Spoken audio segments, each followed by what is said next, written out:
Hi hello friends, ಇವತ್ತಿನ ವಿಡಿಯೋದಲ್ಲಿ restaurant ಸ್ಟೈಲ್ನಲ್ಲಿ ಯಾವ ರೀತಿ ನಾವು ಮನೆಯಲ್ಲಿಯೇ ಪನ್ನೀರ್ ಬಟರ್ ಮಸಾಲನ ರೆಡಿ ಮಾಡ್ಕೋಬೋದು ಅಂತ ತಿಳಿಸ್ಕೊಡ್ತಾ ಇದ್ದೀನಿ.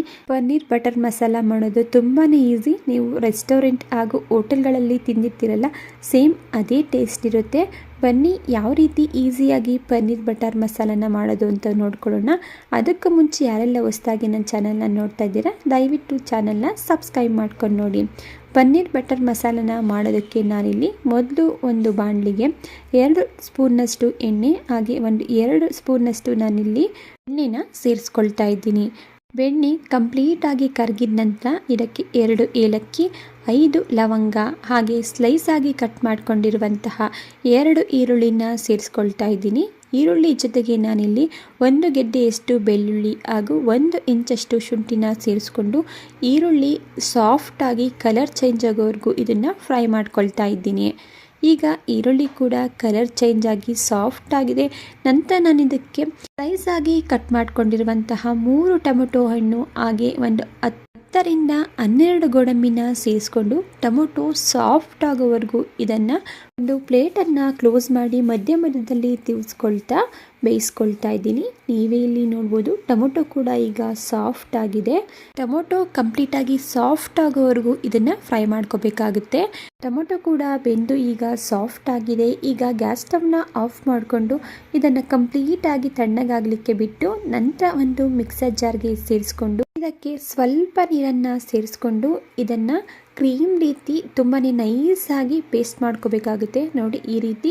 ಈಗ ಇದನ್ನು ಪಕ್ಕಕ್ಕೆ ಇಟ್ಕೊಳ್ತಾ ಇದ್ದೀನಿ. ನೆಕ್ಸ್ಟ್ ನಾನಿಲ್ಲಿ ಗ್ಯಾಸ್ ಸ್ಟವ್ನ ಆನ್ ಮಾಡಿಕೊಂಡು ಒಂದು ಕಡಾಯಿನ ಇಟ್ಕೊಂಡಿದ್ದೀನಿ. ಕಡಾಯಿ ಬಿಸಿಯಾಗಿದ್ದ ನಂತರ ಇದಕ್ಕೆ 2 ಟೇಬಲ್ ಸ್ಪೂನ್ನಷ್ಟು ಎಣ್ಣೆ ಹಾಗೂ 2 ಟೇಬಲ್ ಸ್ಪೂನ್ನಷ್ಟು ಬೆಣ್ಣೆನ ಸೇರಿಸ್ಕೊಳ್ತಾ ಇದ್ದೀನಿ. ಬೆಣ್ಣೆ ಕರಗಿದ ನಂತರ ಇದಕ್ಕೆ ಒಂದು ಪಲಾವ್ ಎಲೆ, 2 ಸೀಳಿಟ್ಕೊಂಡಿರುವಂತಹ ಹಸಿಮೆಣಸಿನ್ಕಾಯಿ ಹಾಗೆ ಸಣ್ಣದಾಗಿ ಹೆಚ್ಕೊಂಡಿರುವಂತಹ 1 ಈರುಳ್ಳಿನ ಸೇರಿಸ್ಕೊಂಡು ಈರುಳ್ಳಿ ಚೆನ್ನಾಗಿ ಫ್ರೈ ಆಗಿ ಗೋಲ್ಡನ್ ಕಲರ್ ಆಗೋವರೆಗೂ ಈರುಳ್ಳಿನ ಫ್ರೈ ಮಾಡ್ಕೊಳ್ತಾ ಇದ್ದೀನಿ. ನೋಡಿ ಈರುಳ್ಳಿ ಕೂಡ ಈಗ ಚೆನ್ನಾಗಿ ಫ್ರೈ ಆಗಿದೆ, ಕಲರ್ ಕೂಡ ಚೇಂಜ್ ಆಗಿದೆ, ನೀವೇ ಇಲ್ಲಿ ನೋಡ್ಬೋದು. ನಂತರ ಇದಕ್ಕೆ ನಾವು ಗ್ರೈಂಡ್ ಮಾಡ್ಕೊಂಡಿರುವಂತಹ ಮಸಾಲ ಪೇಸ್ಟನ್ನು ಸೇರಿಸ್ಕೊಳ್ತಾ ಇದ್ದೀನಿ. ಮಸಾಲ ಪೇಸ್ಟನ್ನು ಸೇರಿಸಿದ ನಂತರ 1 ಟೀ ಸ್ಪೂನಷ್ಟು ಧನಿಯಾ ಪುಡಿ, ಅರ್ಧ ಟೀ ಸ್ಪೂನಷ್ಟು ಚಿಲ್ಲಿ ಪೌಡರ್ ಹಾಗೆ ಅರ್ಧ ಟೀ ಸ್ಪೂನಷ್ಟು ಗರಂ ಮಸಾಲ, 1/4 ಟೀ ಸ್ಪೂನಷ್ಟು ಅರಿಶಿಣದ ಪುಡಿ ಹಾಗೆ 1/4 ಟೀ ಸ್ಪೂನಷ್ಟು ನಾನಿಲ್ಲಿ ಜೀರಿಗೆ ಪೌಡರ್ನ ಸೇರಿಸ್ಕೊಳ್ತಾ ಇದ್ದೀನಿ.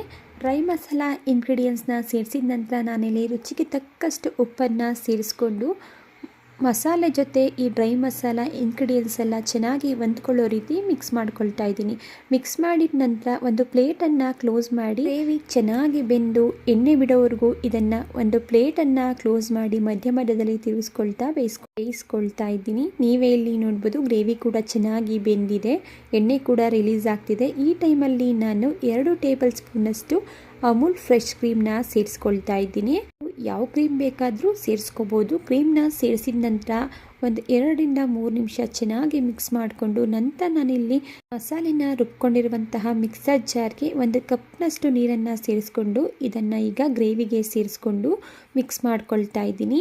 ಮಿಕ್ಸ್ ಮಾಡ್ಕೊಂಡಿದ ನಂತರ ಇದಕ್ಕೆ ನಾನಿಲ್ಲಿ ಸುಮಾರು 250 ಗ್ರಾಮ್ನಷ್ಟು ಕಟ್ ಮಾಡ್ಕೊಂಡಿರುವಂತಹ ಪನ್ನೀರ್ನ ಸೇರಿಸಿ ಮಿಕ್ಸ್ ಮಾಡಿಕೊಂಡು ಒಂದು ಪ್ಲೇಟನ್ನು ಕ್ಲೋಸ್ ಮಾಡಿ ಲೋ ಫ್ಲೇಮಲ್ಲಿ ಸುಮಾರು 8ರಿಂದ 10 ನಿಮಿಷಗಳ ಕಾಲ ಗ್ರೇವಿನ ಬೇಯಿಸ್ಕೊಳ್ತಾ ಇದ್ದೀನಿ.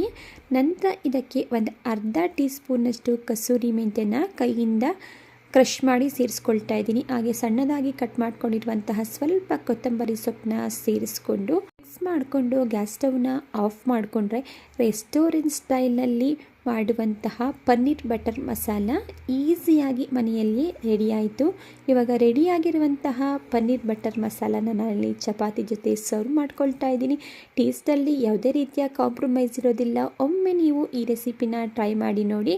ಓಕೆ ಫ್ರೆಂಡ್ಸ್, ಇವತ್ತಿನ ರೆಸಿಪಿ ನಿಮಗೆ ಇಷ್ಟ ಆಗಿದೆ ಅಂತ ಅಂದ್ಕೊಂಡಿದ್ದೀನಿ. ಇಷ್ಟ ಆಗಿದೆ ಪ್ಲೀಸ್ ಒಂದು ಲೈಕ್ ಮಾಡಿ.